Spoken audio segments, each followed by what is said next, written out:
Any last words, Cobber? Yeah, actually I do.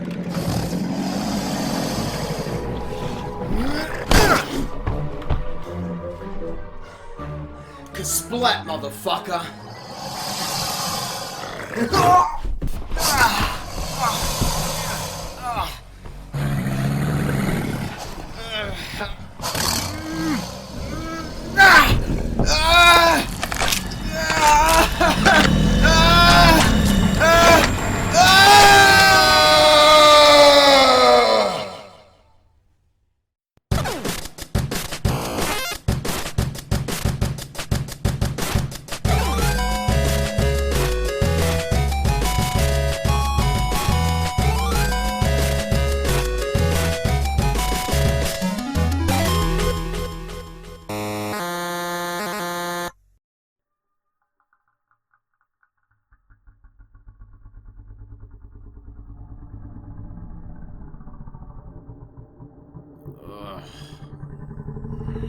Where am I?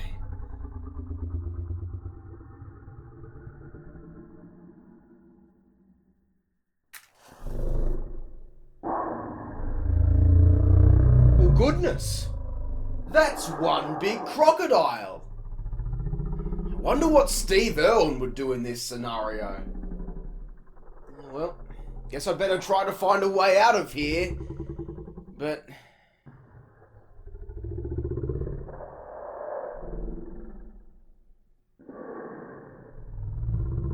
God damn it.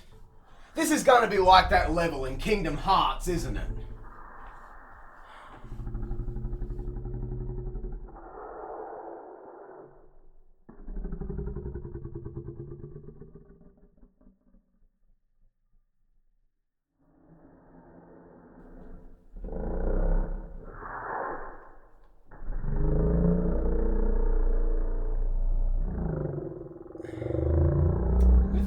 Am I? Oh. Well, according to this map, it appears I'm in the stomach. Whoa! Look at this place! There must be years worth of trash piled up in here. Has he really been eating all of this junk? Man. That lake really is polluted. Oh, look! It's my old chair! I wonder how that got here.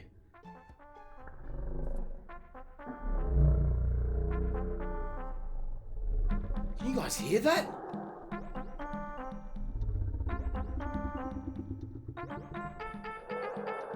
Where is it coming from?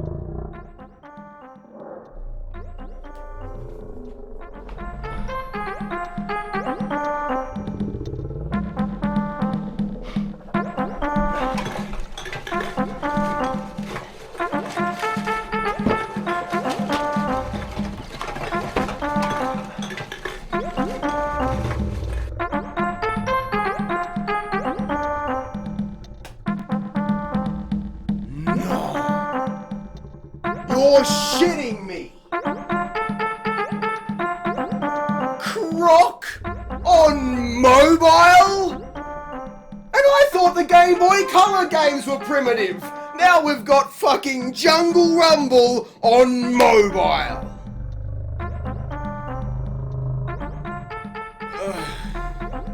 Let's get started! The title screen gives us that classic track from the first game. It's been 8 fucking years since we first heard it, and 4 years since Croc 2 on Game Boy Color. Why, oh fucking why, is Croc being revived in 2005 with a mobile phone game? What the balls? This Croc should have been neutered a long time ago if you ask me. Starting up, the game looks nice, actually amazing next to some of the other mobile games of the time, but I don't really know what I'm supposed to do. I can't access many of the gems, and I just start talking to a gobbo about Dante. Already? Damn, that's a short game. What happened here was that I accidentally walked past the entrance of the first stage, but can you blame me? I didn't know I could go in there. We get an overview of the stage and everything is looking good, until Croc has to answer his phone. I guess just because it's a phone game, they felt the need to incorporate that somehow. How original. Tutorial Gobbo gives us a rundown on how to play, and we're off. The controls are stiff as all hell, like you'd expect from a phone game. They were all rough, but it does make every enemy feel like a threat. Oh, now that was scary. Killing enemies is a pain in the ass, as there really isn't a whole lot you can do. Croc has his spin move, but it doesn't really work on the go, so you have to stand around and wait for enemies to walk into it. This is essentially a linear isometric puzzle game. We need to hit switches and traverse the level in the correct way, find a key and rescue a gobbo at the end. We've got moving platforms, falling platforms, and some regular platforming thrown in for good measure. Jumping takes some time getting used to though. Pressing the button doesn't just jump, it moves Croc forward a few spaces, unless the terrain is too high, in which case he just jumps up. The isometric view can be awkward at times, as the graphics look like they're leading you one way when they're really not. The way Croc moves and just the overall structure of levels reminds me a lot of Zapper, if you've ever played that. I can't say I've played much of it, but the grid-like movement is very similar.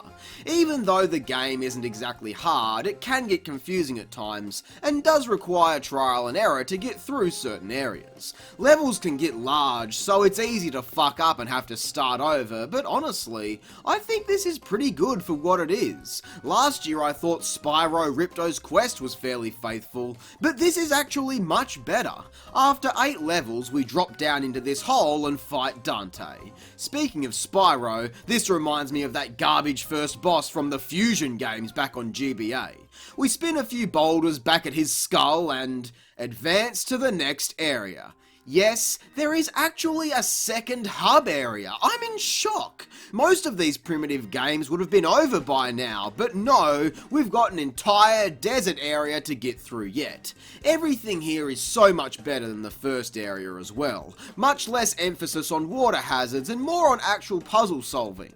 The levels are also more open to play through, giving the jank controls a little extra breathing room, making it easier and more enjoyable than the first world. It even adds in new elements with different enemy types and these platforms that move in and out of the walls, like a real platformer. Even Crash's mobile games didn't have this sort of thing. At the end of the day, it is just a very restrictive and basic mobile game, but it puts a lot of the others we've seen to shame. We blast Dante with a few cages and the game is won.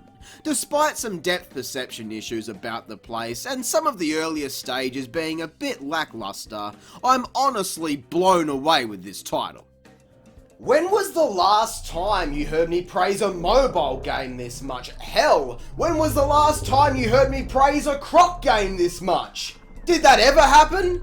At any point during this entire series? It's a neat little phone game, simplicity done fairly well, and that's all I could ever ask for with this. Excuse me a moment. Hello? Hello? Hang on. I can't hear you too good. Are you in a tunnel? No. I'm in a belly. Where? I said I'm in a belly! What's your favorite scary movie? What's my favourite scary movie? Well, I don't know about movies, but I've got a game that'll scare you hard, shit your pants super brutal, and have you praying for death within seconds! Croc Pinball! On mobile fucking fun. Why? And I thought I was dumbfounded at the realization of Croc even existing on mobile. To witness this after all the filth I've seen, I think this takes the cake. I mean, I didn't expect much from a Croc Pinball mobile game to begin with, but Spyro Fairy Dress Up has more to offer than this. Don't get me wrong either, I love pinball. Even some pinball games can be very fun, but this just isn't. Aside from a few stray sound effects and the multi-ball power-up, this is the Croc of the entire series. But can you even fathom a third Croc mobile game? Croc Volcanic Panic, a direct sequel to Jungle Rumble. So, it's time to take one final tumble down the dantini hole and end this series. We're on the final lap now, ladies and gentlemen. How Croc got a pinball game before a shitty kart racer, I don't want to know, but luckily, we're in for a pretty safe ride here. Everything moves, looks, and sounds like the previous game. Croc has to rescue all the gobbos, including the bride-to-be of King Rufus, so off we go. The ante is upped here with a bigger emphasis on puzzles than all that platforming stuff, while it is still present. New elements include lots of timed platforms, moving terrain, pushing blocks to activate switches, and cross-dressing dantinis. I don't get it. They looked perfectly fine before, like the actual Croc games. What's with the platinum ponytail, dress, blue high heels, and Dame Edna gogs? It's so out of place, but there is a lot of that here. Gobbos talk like fucking yobbos, mate. Even saying cheers, mate, after Croc rescues them, and having a perv on the king's bride-to-be. It's like the developers didn't give a fuck cause they knew they could get away with this informal shit. I love it. I'm not a big fan of this colour palette in the first area though, but it's not green, so I'm not complaining. Dante's first battle is fuck though. I guess we're supposed to push this block over these fire spouts to make the fire go back and attack him? I don't know. The second world is just plain gorgeous though. Nice, clean, tidy graphics, which is great to see. This area introduces some steeper puzzle challenge, and I actually found myself stumped a few times, which is good. That's what I want from a puzzle, as it's only more satisfying figuring out the solution and getting through. Overall, this game's difficulty is more balanced, but I think I might have enjoyed the first game just a little more. It had slightly more platforming challenge too, which was surprisingly fun. The second Dante battle here is all about rolling balls, but the bosses here are garbage in comparison. Though while I'm not as hyped on this as the original, I did still enjoy playing it. I find these mobile games really interesting just to see how games can be interpreted on a different platform not really made for this kind of thing. And so far, Croc's mobile games are some of the best I've seen to date. Especially the pinball game. Yeah, and speaking of shit, filthy tumour-ridden fucking shit, I think it's about time I try to find my way out of this place, but I don't think I can get out the way I came in.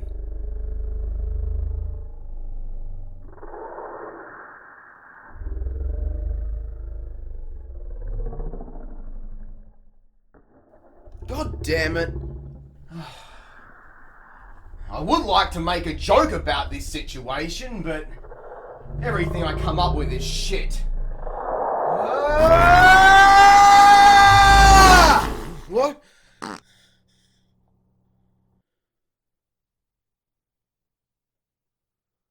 Wait.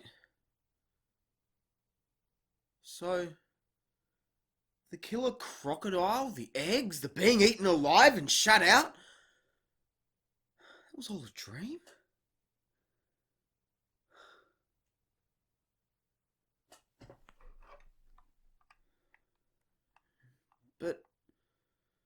But if I've still got this, then that means...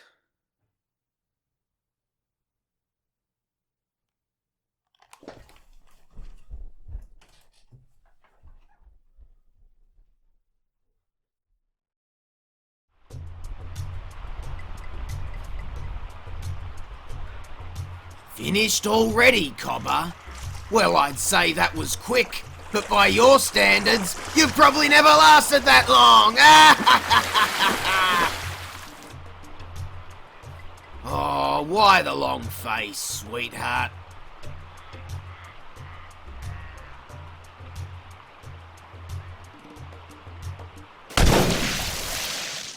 Have a great fucking day, Cobber.